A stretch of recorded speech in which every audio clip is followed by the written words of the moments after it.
Today I'm painting on location at Hagen's Cove in Taylor County, Florida. I'm starting with a wash of yellow at the top of the sky, which is a reelin. Then, part way down, a mixture of a reelin and Scarlet Lake, and I'll take that second wash all the way down to the horizon area. This will take a little bit of time. And as mentioned previously, when you lay your wet and wet washes down, at first they will appear quite dark, but they will significantly lighten. So now I'm putting in a wash of pure Winsor blue. At the top of the sky I'm starting, and then working down, and when I get to a certain stage, about now, I will actually show gaps with the lighter colour coming through, and I'm working rapidly from left to right, and at certain times I'm coming in only from the left or the right, so that I leave certain light areas in the middle of the painting. Continue down to the horizon, but get lighter and lighter as you do so. Then I've got a mixture of the Winsor Blue and Scarlet Lake, so slightly darker colour, and I'm going to be using now a flat brush to get very thin cloud shapes. They're the type of cloud shapes that I'm aiming for on this particular occasion. Once again, as you get down to the horizon area, those clouds get thinner in the distance. The ones above can be made thicker. And so just going through that process, coming in once again from one side into the middle to leave certain light areas in the middle of the painting. Just coming across, and then I will get darker still, the mixture of the Winsor blue and light red, to continue with those cloud shapes. Normally they are clouds that are darker at the bottom and lighter at the top.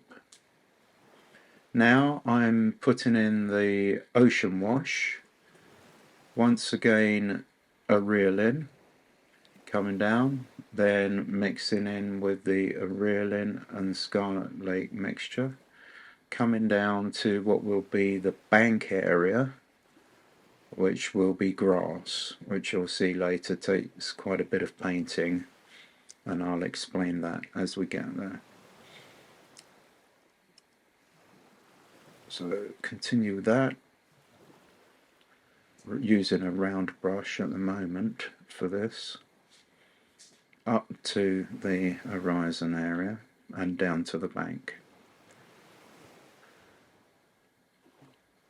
Now I'm actually still got a round brush at the moment, and I'm dropping in some of the darker mixture, going up to the horizon, but leaving a light area at that horizon line.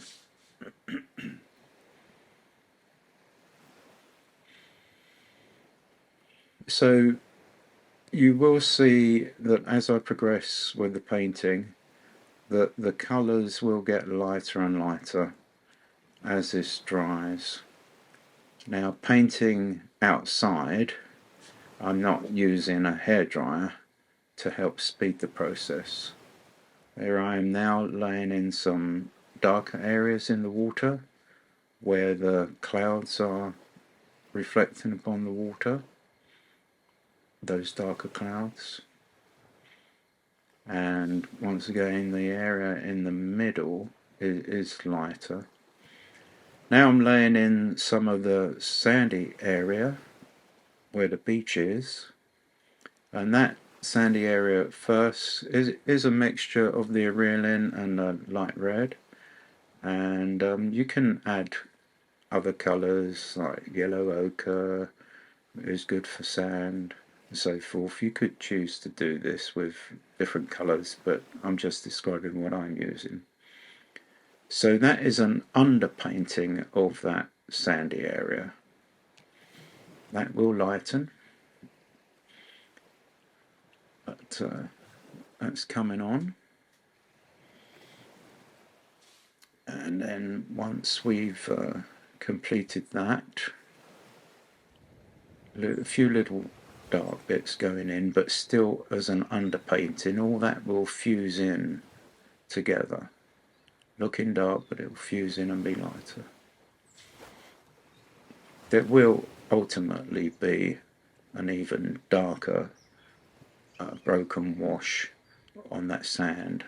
Now I'm laying in the underpainting of the grass area, and I have chosen to have a little puddle where there will be some tree reflections.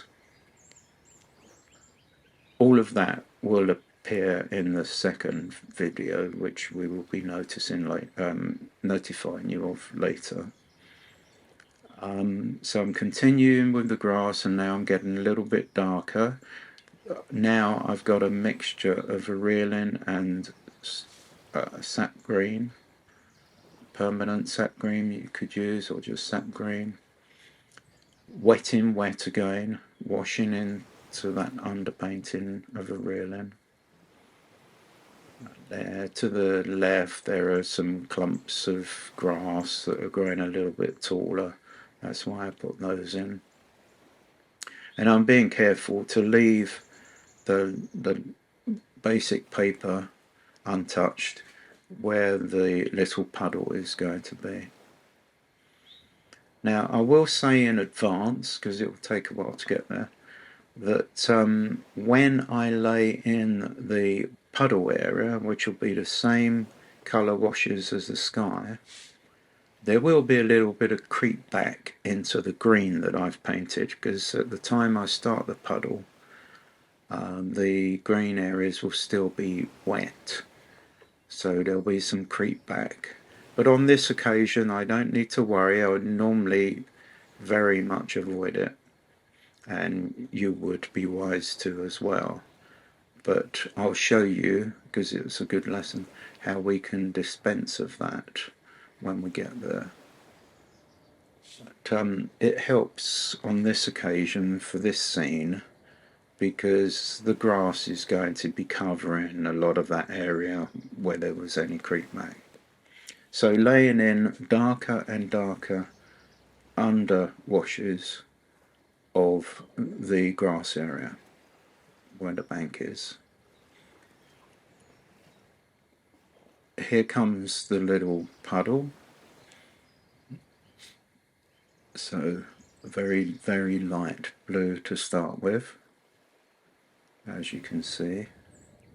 But then, as I progress with that puddle, I will lay in darker and darker colours, and as much as possible I'll be coming in from left and right sides, like now, of the puddle, to leave a lighter area in the middle of the puddle where the tree reflections will be.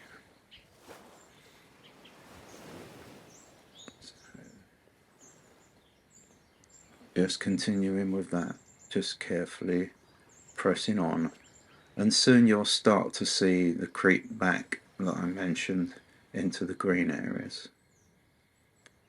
Because these two are now meeting each other, the grassy area and the pond wash.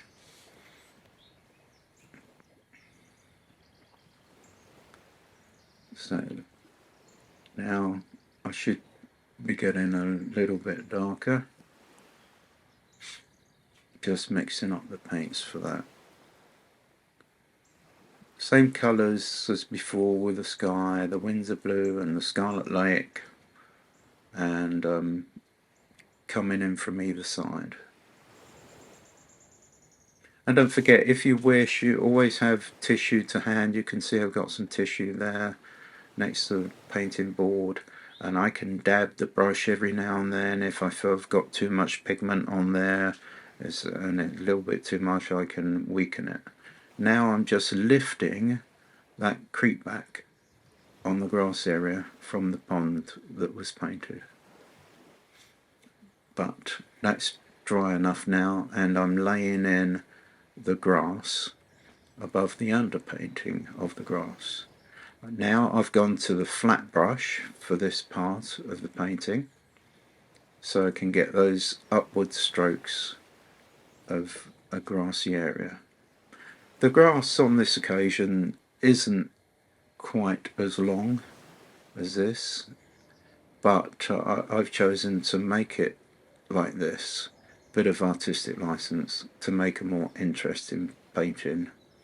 I could have just done wet in wet basic washes for the grass, varying the colours a little to show a flat grass area.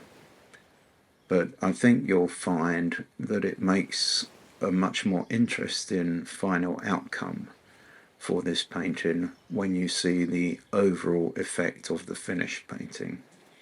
So upward strokes for the grass. Remember to do that, look at the way things grow, and wherever possible make your brush strokes mimic that growth pattern. So I'm going to be getting darker and darker, so I'm laying in a little bit of edge of the pond area, as you can see, and that will eventually be even darker still at that edge of the pond area. But you can see how I've left that light that I mentioned in the middle of the pond for those tree reflections when they come later. So I'm just marrying that together. I say pond sometimes when it's just a puddle.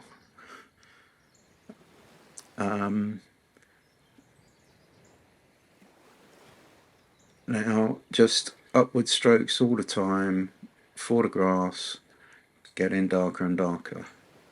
After I've finished this area, I'll be going back to the sandy area at the beach.